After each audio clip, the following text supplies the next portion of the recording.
456 পৃষ্ঠার অঙ্কগুলোর সমাধান নিয়ে আলোচনা করছি। সঠিক উত্তর নির্বাচনের 1 নম্বর প্রশ্নে বলেছে কোনো মূলধন 10 বছরে দ্বিগুণ হলে বার্ষিক সুদের হার কত হবে। আমরা যদি ধরে নিই এখানে বার্ষিক সুদের হার 8%, তাহলে লিখতে পারি পি ইন্টু 10 গুণ R/100 ইকুয়াস টু পি। এটা কেন লিখলাম? দ্বিগুণ হলে সুদটা কত হচ্ছে, আসলের সমান হয়ে যাবে, সেক্ষেত্রে আমরা এটা লিখব। তাহলে পি দুই দিক থেকে কেটে গেলে 10 দিয়ে 100 কাটলে এখানে নিচে 10 হবে, অর্থাৎ R/10 ইকুয়াস টু 1, যেখানে আর এর মান হবে 10, অর্থাৎ সুদের হার হচ্ছে 10%। অপশন হচ্ছে আমাদের বি নাম্বার। 2 নম্বরে বলেছে x² - 3x + k equals to 10 সমীকরণের বীজদ্বয়ের গুণফল -2 হলে কে এর মান কত হবে। আমরা যে অংশটুকু দেওয়া আছে সেটা নিয়ে নিলাম, সেখান থেকে কি করলাম, এই 10টাকে বাঁ দিকে নিয়ে চলে এলাম। তাহলে কী হবে, x² - 3x + k - 1 equals to k - 10 equals to 0। এখানে এর মান কত হচ্ছে 1, বি এর মান হচ্ছে -3 এবং সি এর মান হচ্ছে k + 10। তাহলে বীজদ্বয়ের গুণফল আমরা কি জানি, c/a।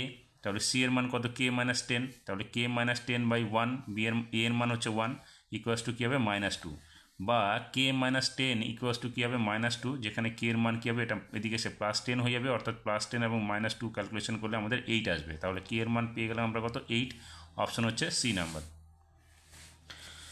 3 নম্বরে বলেছে ও কেন্দ্রীয় বৃত্তের এবি ও সিডি দুটি জ্যা এর দৈর্ঘ্য সমান, যেখানে কোণ এ ও বি ইকুয়াস টু 60 ডিগ্রি হলে কোণ সি ও ডি এর মান কত হবে। তাহলে এ বি এবং সিডি যদি পরস্পর সমান হয় তাহলে এর দুটো কী হবে, সমান্তরাল হবে, কারণ বৃত্তের জ্যা যদি সমান হয় তাহলে এরা সমান্তরাল হয়। সেক্ষেত্রে কোণ এ ও বি যদি 60 ডিগ্রি হয় তাহলে সি ও ডিটাও 60 ডিগ্রি হবে, কারণ এই দুটো কোণ পরস্পর বিপরীত কোণ। সেক্ষেত্রে অপশন হবে আমাদের সি নাম্বার। 4 নম্বরে বলেছে sin 43 into cos 47 plus cos 43 into sin 47 এর মান কত হবে। আমরা এইটাকে নিয়ে নিলাম, নিয়ে এখানে cos 47 যেটা আছে সেটাকে পুরো কোণে ভাঙালে আমরা লিখতে পারি cos 90 ডিগ্রি মাইনাস 43, তাহলে 47 চলে আসবে, প্লাস cos 43 রেখে দিয়ে এই sin 47টাকে আমরা পুরো কোণে ভাঙাবো, তাহলে হবে sin 90 ডিগ্রি মাইনাস 43। তাহলে আমরা দেখব এইটাকে আমরা কি বিয়োগ করলে আমরা এটা 47 পেয়ে যাব। সেক্ষেত্রে সাইন 43 ইন্টু এখানে কী হবে, cos 90 ডিগ্রি মাইনাস থিটা যদি ধরি তাহলে এটা কী হবে, সাইন 90, এখানে cos 90 degree theta minus theta মানে হচ্ছে সাইন থিটা, অর্থাৎ সাইন 43, প্লাস এখানে cos 43 রেখে দিয়ে সাইন 90 ডিগ্রি মাইনাস 43কে আমরা যদি ধরি সাইন 90 ডিগ্রি মাইনাস থিটা, তাহলে এখানে হবে cos থিটা, অর্থাৎ cos 43। এবার দেখো সাইন 43 ইন্টু সাইন 43 মানে হচ্ছে sine square 43, plus cos square 43 plus cos square into cos square 43 মানে হচ্ছে cos 43 ইন্টু cos 43 মানে হচ্ছে cos স্কোয়ার 43, তাহলে sine square theta plus cos square theta মানে 1, সেক্ষেত্রে এটা মানটা হবে 1। অপশান হবে আমাদের ডি নাম্বার। 5 নম্বরে দুটি নিরেট গোলকের বক্রতলের অনুপাত, এখানে বক্রতলের ক্ষেত্রফলের হবে, বক্রতলের ক্ষেত্রফলের অনুপাত 16:9 হলে তাদের আয়তনের অনুপাত কত হবে। তাহলে আমরা লিখতে পারি, যদি প্রথম গোলকের ব্যাসার্ধ ধরি r1 এবং দ্বিতীয় গোলকের ব্যাসার্ধ যদি r2 ধরি, তাহলে লিখব 4πr1 এর স্কোয়ার বাই 4πr2 এর স্কোয়ার ইকুয়াস টু 16/9। 4π দুই দিক থেকে কেটে গেলে উপর নিচে কেটে গেলে r1 square by r2 square equals to কী হবে, 16/9 হয়ে যাবে, যেখানে r1:r2 মান হবে কত, 4:3। তাহলে আমরা r1কে যদি 4 একক ধরি এবং r2কে যদি 3 একক ধরি, তাহলে আয়তনের অনুপাতটা কী হচ্ছে, 4/3 পাই r³ মানে হচ্ছে 4r এর cube, 4 cube is to 4/3 pi r2 মানে হচ্ছে এখানে 3 এর কিউব হবে। 4/3 পাই দুজনের কাছ থেকে সরিয়ে দিলে দেখো 4 এর কিউব এবং 3 এর কিউব থাকবে, সেক্ষেত্রে হচ্ছে 64:27 হবে আমাদের উত্তরটা। অপশান হবে এ নাম্বার।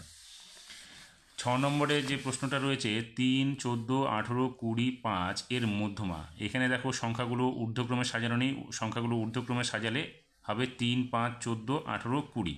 তাহলে এখানে এই সংখ্যাগুলো দেখো 1, 2, 3, 4, 5 বিজোড় সংখ্যা আছে, তাহলে অযুগ্ম সংখ্যার ক্ষেত্রে আমাদের মধ্যমা কি হয়, n + 1/2, n হচ্ছে সংখ্যা, তাহলে এখানে কত n 5, তাহলে 5 যোগ 1/2 অর্থাৎ 6/2 মানে 3, তৃতীয়তম সংখ্যাটা হবে আমাদের কি, মধ্যমা। তাহলে এখানে দেখো মধ্যমা কত হচ্ছে, 14। অপশান হচ্ছে আমাদের ডি নাম্বার। শূন্যস্থানের প্রথম প্রশ্নটা রয়েছে √3 - 5 এর অনুবন্ধীকরণী কত হবে। দেখো √3 - 5 এর অনুবন্ধীকরণী হবে -√3 - 5। এবার আমরা কি জানি, অনুবন্ধকরণী দুটির গুণফল মূলত সংখ্যা হতে হবে এবং যোগফলও মূলত সংখ্যা হতে হবে। তোমরা দেখবে এই অনুবন্ধকরণী দুটা √3 - 5 এবং -√3 - 5কে গুণ এবং যোগ করে দেখবা সেটা মূলদ সংখ্যা হবে। সেক্ষেত্রে আমাদের উত্তরটা হবে -√3 -5 হচ্ছে অনুবন্ধী করণীর উত্তরটা হবে। 2 নম্বরে বলেছে সময়ের সাথে কোনো কিছুর নির্দিষ্ট হারে বৃদ্ধি হলে তাকে ড্যাশ বৃদ্ধি বলে। এটা সমাহার হবে, কারণ সময়ের সঙ্গে নির্দিষ্ট হারে বৃদ্ধি হচ্ছে মানে এখানে বৃদ্ধিটা কম বেশি হচ্ছে না, সমান হারে হচ্ছে, সেই জন্য সমাহার লিখব। 3 নম্বরে বলেছে বৃত্তের কোনো জ্যা এর সমদ্বিখণ্ডক ওই বৃত্তের ড্যাশ। জ্যাকে একমাত্র সমদ্বিখণ্ডিত করবে তারকে ব্যাসটা, তাহলে আমরা এখানে লিখব ব্যাস। 4 নম্বরে cos square theta minus sine square theta equals to half হলে cos 4 থিটা মাইনাস সাইন 4 থিটার মান কত হবে? তাহলে cos 4 theta minus sine 4 theta equals to আমরা cos স্কয়ার থিটার whole square minus sine square থিটার হোল স্কয়ার করতে পারি। এক্ষেত্রে a square minus b square হলে এখানে cos আমরা a plus b into minus b আকারে সাজাবো। সেক্ষেত্রে cos square theta plus sign square theta into cos square theta minus sine square theta হবে। এখানে দেখো cos sign square theta minus cos square theta minus sine square থিটার মান দেওয়া আছে হাফ, তাহলে এখানে আমরা এই অংশটা থেকে কী পাবো? Sign square theta plus cos square থিটার মান 1 পাবো, তাহলে 1 ইন্টু আর এই অংশটার মান দেওয়া আছে হাফ, তাহলে হাফ হবে, গুণ করলে আমরা হাফ পাবো, তাহলে শূন্যস্থানে আমরা কী লিখবো? হাফ লিখবো। 5 নম্বরে ঘনক থেকে যে সর্ববৃহৎ শঙ্কু পাওয়া যায় তার ব্যাস ঘনকের ড্যাশ দৈর্ঘ্যের সমান। দেখো এখানে ঘনক থেকে যে আমরা শঙ্কুটা নিব, শঙ্কুর ভূমির ব্যাসটা কী হবে? এই ঘনকের একটি তলের সঙ্গে সমান হবে, তাহলে একটি তলের বাহুর দৈর্ঘ্য কত? ঘনকের বাহুর দৈর্ঘ্য সমান, সেক্ষেত্রে আমরা লিখব ঘনকের বাহুর দৈর্ঘ্য সমান হবে। 6 নম্বরের যে সংখ্যাগুলো দেওয়া আছে রাশিতত্ত্বের, তাহলে এখানে এর সংখ্যাগুরু মান কত বলেছে? দেখো এখানে সংখ্যাগুরু মান বের করতে গেলে যে সংখ্যাটার মান সব থেকে বেশি সংখ্যক আছে সেটাই সংখ্যাগুরু মান। সেখানে 9 দেখো 3 বার আছে, অর্থাৎ 9 হচ্ছে আমাদের সংখ্যাগুরু মান হবে। সত্য মিথ্যার প্রথম প্রশ্নটাতে বলছে অংশীদারি ব্যবসায় কমপক্ষে 3 জনের লোকের দরকার। না, অংশীদারি ব্যবসায় কমপক্ষে 2 জন হলেই হয়ে যাবে, সেক্ষেত্রে বিবৃতিটি হবে মিথ্যা। 2 নম্বর প্রশ্নটাতে বলেছে এক্স প্রপোর্শনাল টু জেড এবং ওয়াই প্রপোর্শনাল টু জেড হলে x Y proportional to z হয়। দেখো আমরা যদি এটাকে যোগীভেদ অনুসারে যদি লিখি, তাহলে এক্স প্রপোর্শনাল টু জেড আর ওয়াই প্রপোর্শনাল টু জেড হলে Z equals X Y proportional to Z হতে পারে, বা Z equals to X Y proportional to X Y হবে। সেক্ষেত্রে আমরা দেখতে পাবো বিবৃতিটি সত্য। 3 নম্বরে বলেছে একটি ত্রিভুজের 3টি বাহুর দৈর্ঘ্যের অনুপাত 3:4:5 হলে ত্রিভুজটি সর্বদা সমকোণী ত্রিভুজ হবে। দেখো সমকোণী ত্রিভুজের ক্ষেত্রে আমরা কি জানি? লম্ব স্কয়ার প্লাস ভূমি স্কয়ার ইকুয়ালস টু অতিভুজ স্কয়ার। তাহলে এখানে যদি 3টা বাহুর মধ্যে বড়কে 5, তাহলে এটাকে যদি আমরা অতিভুজ ধরি, তাহলে বাকি দুটো লম্ব ভূমির যে কোনো একটা হবে একটা করে। সেক্ষেত্রে এখানে আমাদের দেখতে হবে 3 square plus 4 square equals to 5 square হয় কিনা। তাহলে দেখো 3 square plus 4 square equals to 5 square আমরা দেখি মিলছে কিনা। তাহলে এখানে স্কয়ার করলে 9 হবে, এটার স্কয়ার করলে 16 হবে, আর এটার স্কয়ার করলে 25 হবে। দেখো 9 আর 16 যোগ করলে 25 হচ্ছে, এদিকে 25 হয়ে যাচ্ছে, তার মানে এটা সমকোণী ত্রিভুজ। অতএব আমরা এটাকে বিবৃতিটি সত্য ধরে নেব।